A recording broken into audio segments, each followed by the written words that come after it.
नवरात्रों के इस पर्व पर पूरे प्रदेश एवं देशवासियों को बहुत बहुत शुभकामनाएं। इस अवसर पर माँ के नवरात्रे हैं।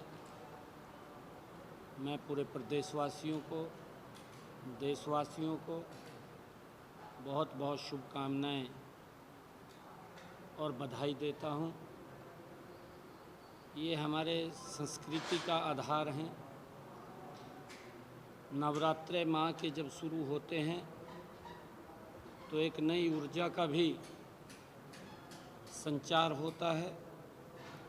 हमारी प्रकृति में भी नया संचार आता है और हमारी नई फसल भी हमारे घर पर दस्तक दे रही होती है। मैं पूरे प्रदेशवासियों को ये माँ के चरणों में प्रार्थना करता हूँ कि सुख समृद्धि और एक विकास की जो गति है वो माँ प्रदेश के हर व्यक्ति के लिए लेकर के आए, ऐसी मैं माँ के चरणों में प्रार्थना करता हूँ। और इन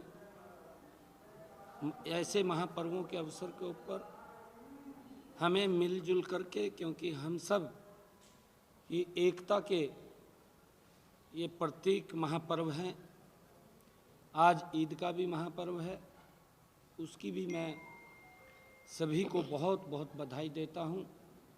और हम सब अपने इन महापर्वों को मिलजुल करके मनाएं, आपस में प्यार बांटें और एकता के सूत्र में रहते हुए इस भारत को एक विकसित भारत की तरफ ले जाने का हम संकल्प लें।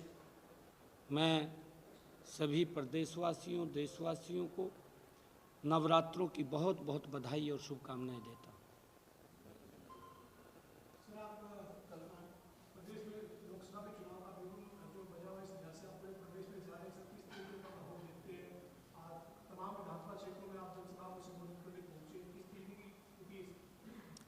देखिए, आज प्रदेश में एक बड़ा पॉजिटिव माहौल है।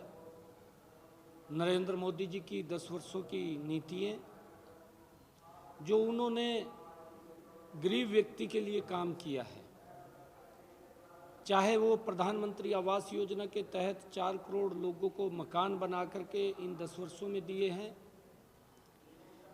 चाहे प्रधानमंत्री किसान सम्मान निधि के माध्यम से किसानों को मजबूती की तरफ ले जाने का काम किया है, चाहे इन 10 वर्षों में किसानों को प्रधानमंत्री फसल बीमा योजना के माध्यम से जोड़ करके सुरक्षित करने का कार्य इन 10 वर्षों के अंदर नरेंद्र मोदी जी ने किया है, चाहे आयुष्मान कार्ड, गरीब व्यक्ति को आज चिंता नहीं है कि उसके इलाज के लिए उसे कहीं देखना पड़ेगा, ये व्यवस्था भी खड़ी करने का काम नरेंद्र मोदी जी ने इन 10 वर्षों में किया है। हर घर के अंदर नल और स्वच्छ जल पहुंचाने की व्यवस्था भी इन्हीं 10 वर्षों में नरेंद्र मोदी जी ने खड़ी की है। जनधन खाते खोल करके उस गरीब व्यक्ति को भी बैंक में जाने का अधिकार मिला है जो आज तक दिखाई नहीं देता था। हरियाणा के अंदर, पूरे देश के अंदर, हर गांव के अंदर 24 घंटे बिजली पहुंचाने का काम भी इन 10 वर्षों के अंदर हमारे हरियाणा में पूर्व में मुख्यमंत्री रहे मनोहर लाल जी ने किया है। जो इस प्रकार की चर्चाएं करते रहते थे कि हम 24 घंटे बिजली देंगे, परंतु उनका विजन, उनकी नीति, उसके कारण से या उनकी सोच, उसके कारण से वो 24 घंटे बिजली नहीं दे पाए। परंतु हमारी सरकार ने हरियाणा प्रदेश के अंदर 24 घंटे बिजली दे करके लोगों के जीवन को सुखमय करने का काम किया है। और उसके साथ साथ इन्हीं 10 वर्षों के अंदर हमारी सरकार ने प्रधानमंत्री आवास योजना बना करके 4 करोड़ लोगों को मकान देने का काम किया है। इन्हीं 10 वर्षों के अंदर हमारी सरकार ने जो 11 साढ़े 11 करोड़ शौचालय बना करके माताओं को, बहनों को एक इज्जत घर देने का काम ये नरेंद्र मोदी की सरकार ने वो किया है। ऐसे बहुत सारे कार्य हैं जिन कार्यों को लेकर के डायरेक्ट लोगों तक लाभ पहुंचा है। और उसकी तरफ अगर हम दूसरी तरफ देखें, भारत के अंदर जितनी समस्याएं थी, चाहे वो धारा 370 की हो और चाहे वो बोडो की नॉर्थ ईस्ट के अंदर समस्या हो, या हमारी संस्कृति का संरक्षण करने का काम भी इन्हीं 10 वर्षों के अंदर वो हमारी सरकार ने, नरेंद्र मोदी की सरकार ने किया है।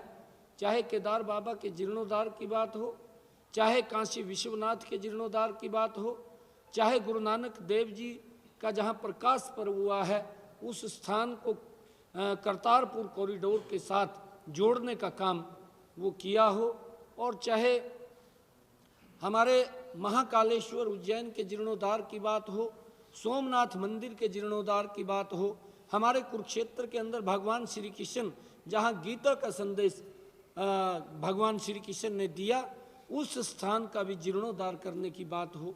लगातार इस सरकार ने हमारी संस्कृति को भी सुरक्षित करने का काम किया है। और उसके साथ साथ देश की समस्याएं, चाहे वो धारा 370 हो, चाहे 35 हो, उसको भी समाप्त करके इस देश के अंदर एकता का भाव आए, उसको लेकर के हमारी सरकार ने ये काम किए हैं। अगर अंतर्राष्ट्रीय स्तर के ऊपर हम देखें, अंतर्राष्ट्रीय स्तर के ऊपर भी इन 10 वर्षों में भारत का सम्मान, भारत का गौरव दुनिया के अंदर बढ़ा है। और आज मुझे इस बात की भी खुशी है कि इन्हीं 10 वर्षों के अंदर G20 जैसा सम्मेलन भी वो भारत की अध्यक्षता के नेतृत्व के अंदर वो मिला है, और ये हम सब के लिए बड़े गर्व की बात है। और उससे भी हम आगे अगर देखते हैं कि इस देश के अंदर चाहे रोड्स की बात हो, चाहे रेलवे कनेक्टिविटी की बात हो, चाहे नए एम्स बनाने की बात हो, चाहे यूनिवर्सिटीज़ बनाने की बात हो, चाहे MII बनाने की बात हो, चाहे IIT बनाने की बात हो, चाहे यूनिवर्सिटीज़ खोलने की बात हो, लगातार हर क्षेत्र के अंदर इस सरकार ने लोगों की अपेक्षाओं के ऊपर वो खरा उतरी है। अगर अंतर्राष्ट्रीय स्तर के ऊपर कोई वैश्विक संकट भी आया है, कोरोना जैसा वैश्विक संकट आया है, उस संकट के अंदर भी सरकार देश के लोगों के साथ कंधे से कंधा मिला करके खड़ी रही। और उस वैश्विक संकट के अंदर चाहे हमारा रेडी फड़ी वाला है, उस तक लाभ पहुंचाने का काम सरकार ने किया है, चाहे हमारे MSME छोटा उद्योग है, उनको संबल देने का काम, उनको मजबूत करने का काम भी आदरणीय नरेंद्र मोदी की सरकार में हमारी सरकार ने किया है। और चाहे 80 करोड़ परिवारों तक राशन पहुंचाने की व्यवस्था भी इन 10 वर्षों के अंदर ये हमारी सरकार ने की है। और चाहे ये वैश्विक संकट था, क्योंकि पूरा विश्व इसकी गिरफ्त के अंदर था, और हमें गर्व होता है कि इन्हीं 10 वर्षों के अंदर एक वैक्सीन नहीं, 2 वैक्सीन का निर्माण होकर के 220 करोड़ डोज फ्री में इस देश के लोगों को सुरक्षित करने के लिए कि वो स्वस्थ रहें, उनको लगाने का काम किया है। और उसके साथ साथ 100 से ज़्यादा देशों के अंदर बाहर भी भेज करके दुनिया को भी सुरक्षित करने का काम इन्हीं 10 वर्षों के अंदर नरेंद्र मोदी की सरकार ने किया है। इन सब बातों को लेकर के लोगों के अंदर एक बहुत बड़ी पॉजिटिविटी है, और लोग ये सोचते हैं कि नरेंद्र मोदी जी के नेतृत्व में ही ये भारत, ये विकसित भारत बन सकता है। और आज पूरा देश एकजुटता से नरेंद्र मोदी जी के प्रति खड़ा है। और आने वाले इस चुनाव के अंदर जब 4 जून को रिजल्ट आएंगे तो वो 400 पार जो देश सीटें कह रहा है, बड़े मैंडेट के साथ नरेंद्र मोदी जी तीसरी बार इस देश के प्रधानमंत्री बनेंगे।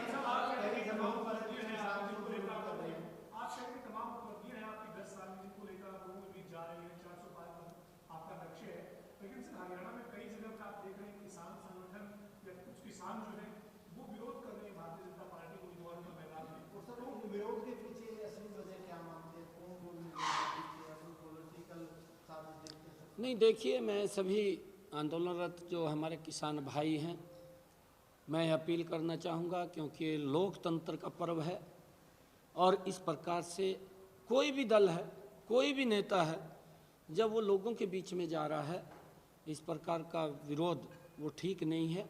हाँ, दूसरी तरफ किसको वोट देना है, किसको नहीं देना है, ये व्यक्ति की मनस्थिति के ऊपर है। जिन लोगों ने काम किए हैं लोग उसका निर्णय करते हैं।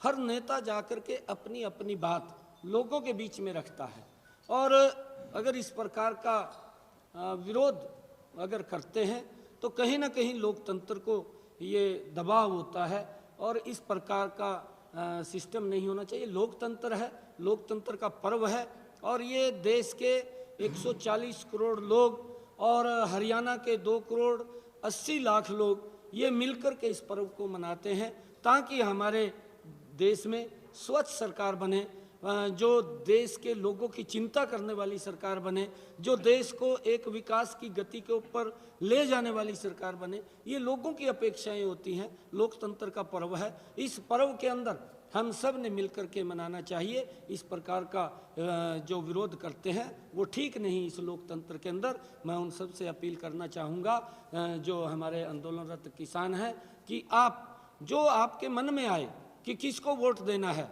किसको नहीं देना है, जो आपकी इच्छा है आप वो करिए, परंतु इस प्रकार का विरोध लोकतंत्र के अंदर अच्छा नहीं है, इससे हमें बचना चाहिए।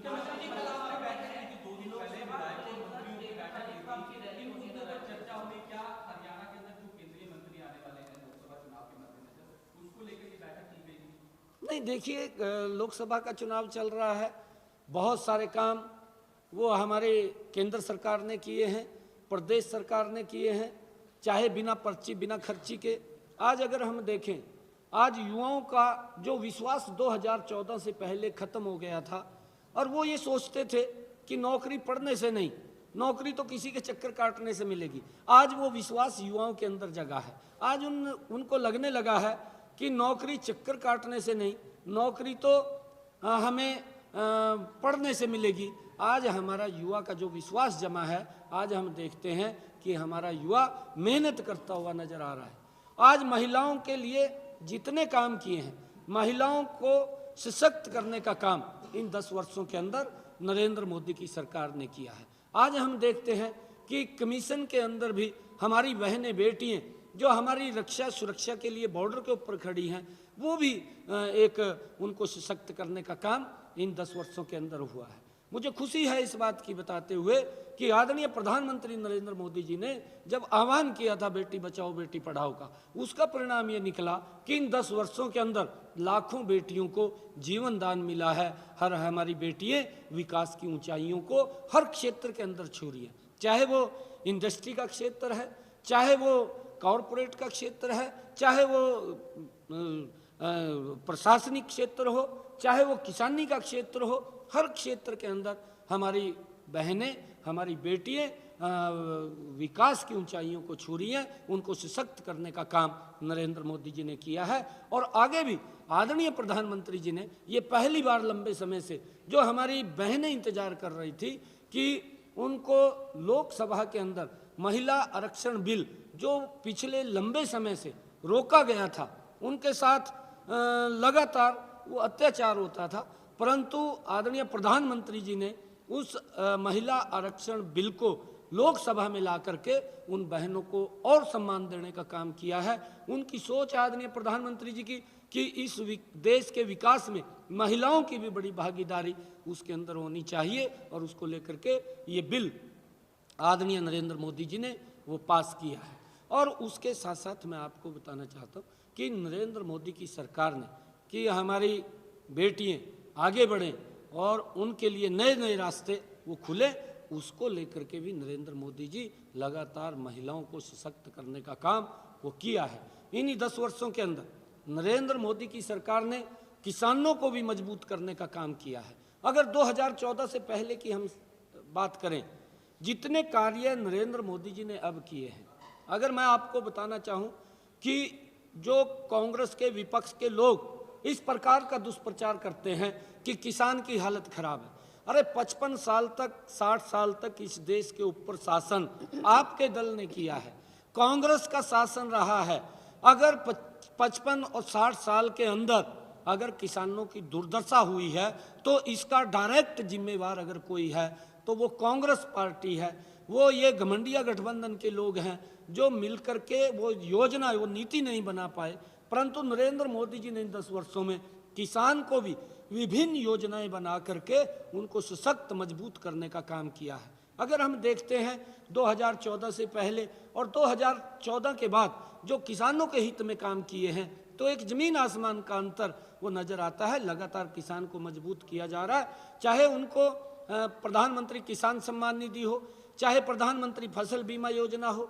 अगर इसी के अंदर देखें, प्रधानमंत्री फसल बीमा योजना के अंदर पिछले 10 वर्षों के अंदर जो कांग्रेस की सरकार रही है, कांग्रेस की सरकार ने मात्र 1100 करोड़ रुपया मुआवजे के तौर पर किसानों तक पहुंचाने का काम किया। परंतु अगर इन्हीं 10 वर्षों के अंदर हम नरेंद्र मोदी जी ये डबल इंजन की सरकार की तरफ ध्यान करें, भारतीय जनता पार्टी की सरकार की तरफ ध्यान करें, तो 12,500 करोड़ रुपया किसानों को मुआवजे के तौर पर देने का काम किया। एक जबरदस्त तरीके से किसानों को सुरक्षित और मजबूत करने का काम इन 10 वर्षों के अंदर ये हमारी सरकार ने किया है। और अगर हम देखें, चाहे किसान को जो उनके इंस्ट्रूमेंट हैं, चाहे रीपर है, बेलर है, रूटावीटर है, ट्रैक्टर है, उसके ऊपर भी सब्सिडी देने का काम इन्हीं 10 वर्षों के अंदर ये डबल इंजन की सरकार ने किया है। चाहे लगातार किसान को जिस प्रकार का दुष्प्रचार कांग्रेस ने किया था कि एमएसपी को बंद कर दिया जाएगा, लगातार नरेंद्र मोदी की सरकार किसानों को एमएसपी देने का काम कर रही है। हरियाणा के अंदर अगर हम देखें, 14 अन्य फसलें किसान की एमएसपी पर खरीदने का काम ये हमारी डबल इंजन की सरकार कर रही है। कांग्रेस की सरकार पंजाब में रही है, कांग्रेस की सरकार राजस्थान के अंदर रही है पीछे, परंतु एक भी दाना उन्होंने एमएसपी पर नहीं खरीदा।